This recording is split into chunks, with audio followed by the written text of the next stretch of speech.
I've learned more about glow and electric in the last month than I do normally in a year.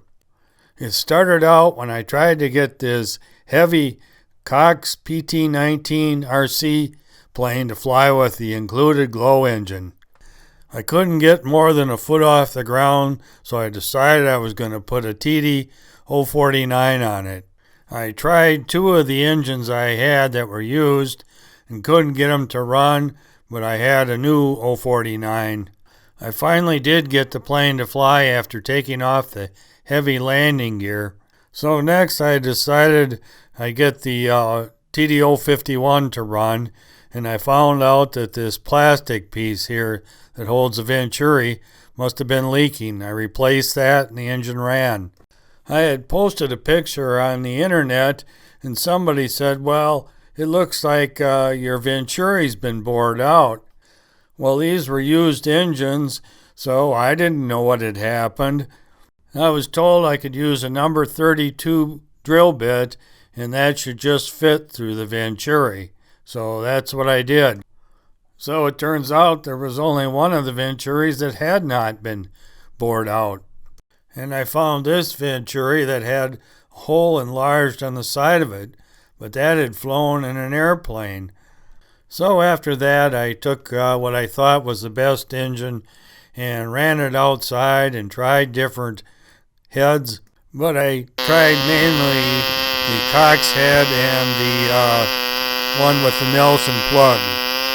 I found that I got more RPM out of the head with the Nelson plug. But I also found that if I didn't have it running well, that as soon as I took off the glow clip, it would stop. I noticed with the Kerncraft needle valves I had, it seemed like at least two of them were bent. I went back to the Cox needle valve and put fuel tubing over it.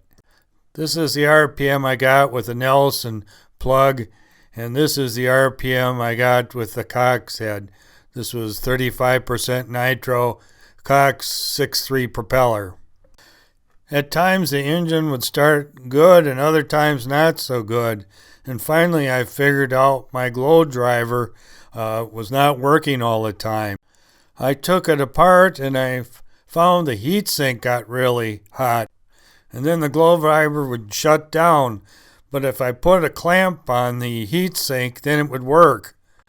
The problem was worse with the Nelson plug, which I understand draws more than some other plugs.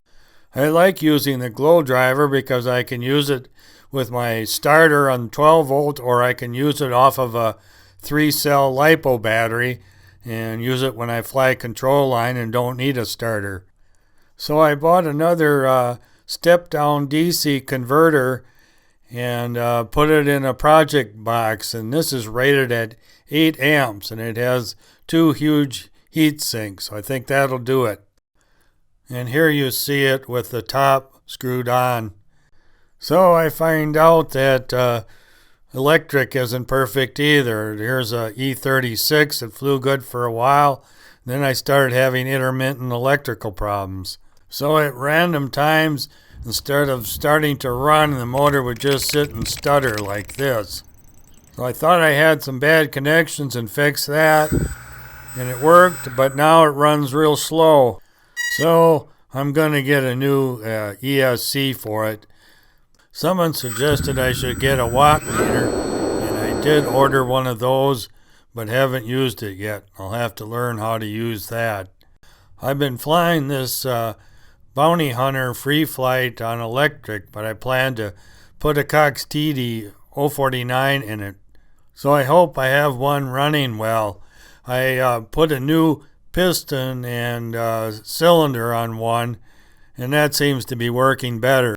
But it took some time to get it broke in where it would run good.